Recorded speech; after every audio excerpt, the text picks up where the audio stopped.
All right, welcome back to another video. In this one, I'm looking at answering the question. This is still part one, core beliefs. This one is what advice out there makes me want to scream. Um, it could also be said what advice is like Guru X or Y giving that is, bad advice or just wrong. But I'll go with what advice makes me want to scream. Only because I've seen it a lot and I've sort of mentioned it a few times already, and that's branding. I'm not saying branding doesn't have a point, but depending where you are in your business journey will depend whether you actually need to pay any attention to branding at all, or if it's just a huge waste of your time. This is an effect that you can see across almost all of the different platforms. And what I mean is, say you're a local business, you're probably going to get visited by the ghosts of Yelp's past or whatever. You're going to get calls from people who are like, hey, we can put you in our local paper, or we can get you on the nightly news or whatever, right? Which all sounds good until if you actually dig into their packages that they offer, and they're not the only ones, there's lots of agencies that offer similar services where they talk about exposure. We're going to give you this many impressions. We're going to make sure you get in front of this many eyeballs. And they make it seem like, oh, well, if you get in front of 10,000 people, you're going to have to sell one or two, right? Like you have to. And you don't understand the way they've set it up is they've set it up as branding or branding in disguise. It is essentially a trap to get you to pay them money for them to not produce results for you.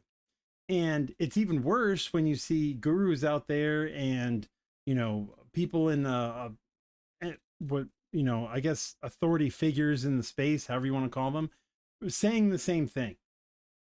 And it's insanity. Like that's probably, there's a few pieces. That's probably the first piece, right? Because I see it a lot in the what I would consider the traditional markets of, if I'm going to do advertising for my business, these are the people that are going to call on you the most. It's almost branding or branding in disguise. It's views. It's they give you these lofty dreams, but if you actually look into it, if you're like, hey, I want to pay for conversions, or I'm looking for stuff that works, and if it doesn't, I want out. They don't make those deals with you. They'll tell you you have to be in this area for 10 months getting no results before, maybe you'll get results. Like, and I understand you can't promise results, but you shouldn't also lock yourself into something that's 3 months, 6 months, 10 months. Most of these are year-long contracts without being able to get out of it at all if it's absolutely bombing for you.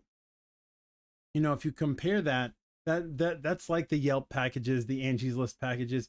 If you compare that to a service like Thumbtack, for example, and I know this is local businesses, as a service-based businesses, but Thumbtack, you can sign up as a business owner and you can actually choose which leads you want to respond with, and that's when you pay.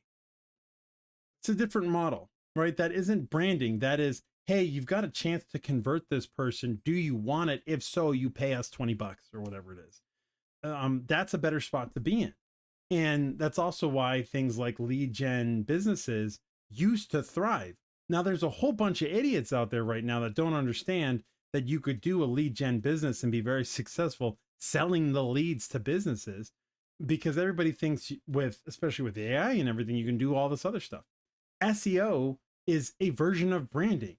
And I don't know why people don't get it. Like, not that I hate SEO, but I hate SEO. Why do I hate SEO? Well, before AI, if you looked at SEO, people would say it takes 6 months to a year.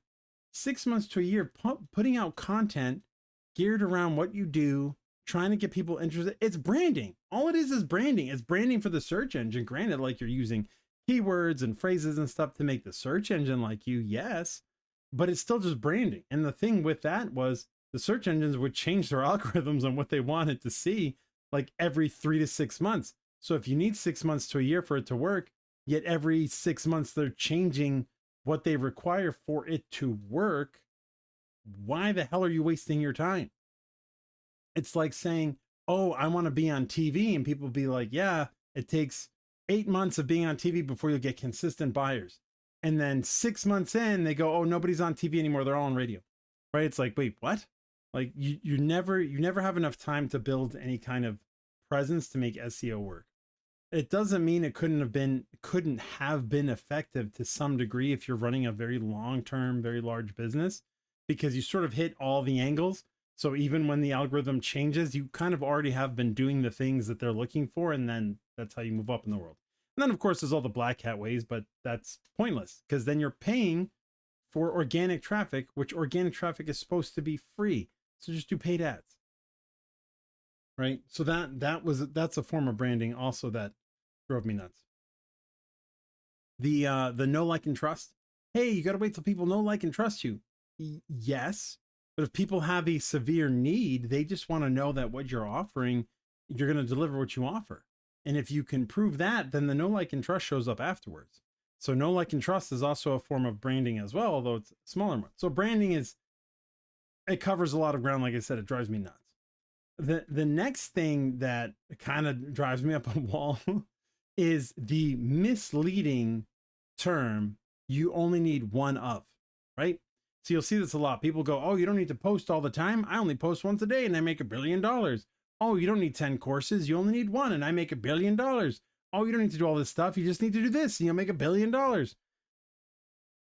What they leave out is the number of singular funnels, offers, courses, messages you have to go through before you figure out what that one is, right? The one funnel away is sort of where it started from. Not to bash at it, because it's actually a really good marketing strategy and it got a lot of people in, but it's sort of covering up all of the actual problem area.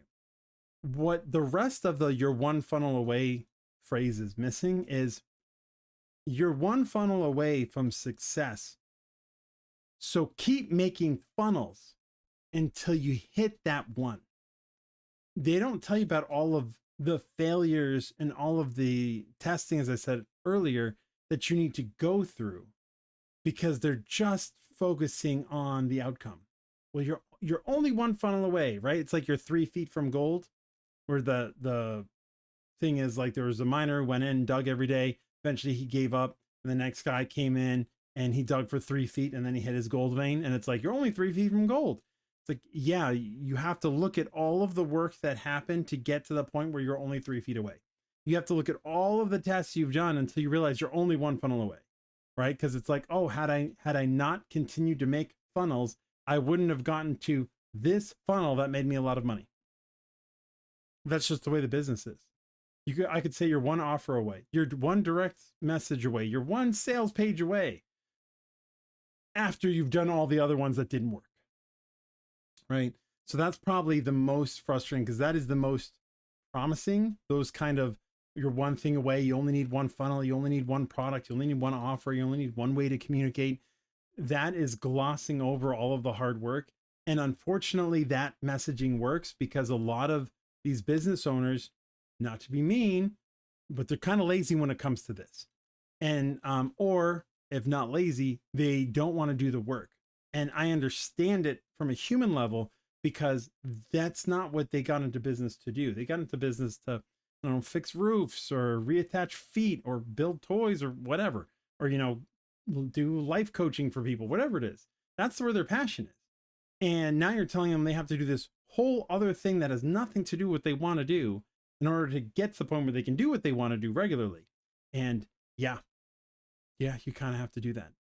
And there is no shortcut. There's no shortcut around it. You have to do that work. The benefit is eventually you don't have to do that work.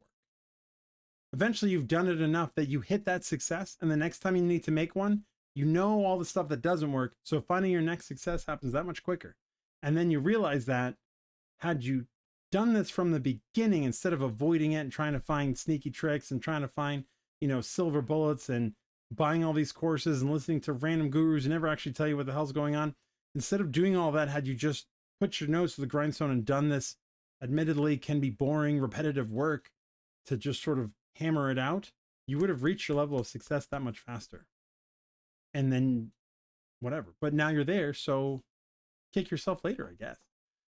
It's one of those things like, yeah, it's got to get done. Yeah, it sucks. Can you hire somebody to do it? Yes. And no. You can hire somebody to do it once you know what needs to be done. You have to have done it a few times so you understand what the process looks like. If you bring somebody in and you say, I need you to do this, they don't know why they're doing it. They won't know what success looks like. They won't know what failure looks like. They won't know what the, the barriers are. You need to run through the process once so that you can tell somebody else how it's done, and then you can pass it off. Most people can only do that once they hit a certain level of success. And just because you hire somebody, say you were to hire somebody like me or something like that to come in and do the marketing for you, I would tell you like, yeah, I've been doing this forever. I'm really good at what I do. I have all this success under my track record. You know what all of that contained? The business owner's doing a crap ton of work. Me doing work with them, a lot of work. It's going to take a lot of work. There's no magic bullet. You can't be like, oh, I'm here and millions of dollars. Sometimes that's the case if you've been around for a while and there's some little things you can do, but it's not consistent and you still end up having to go through this sort of build phase. And something that I hear a lot is, well, I just want one thing that works. Well, you can get there, but then also realize that that one thing that works may not work as long as you want it to, and you're gonna have to do it again. So the sooner you get used to that process, the better. And the moment you stop trying is the moment your business stops growing and starts dying. So anyway, thanks for sticking with me on this question. I'm sure there's more, but that pretty much encapsulates the things that when I see it, I want to pull my now non-existent hair out and wish that people would just see the light. And hopefully on your journey, if you're thinking about doing something, you came across this video and you listen to me before you jump in. At least when you jump in, you can do what most business owners do is come back to me and say, oh yeah, you were right about that. So, all right. Thanks. See you next time.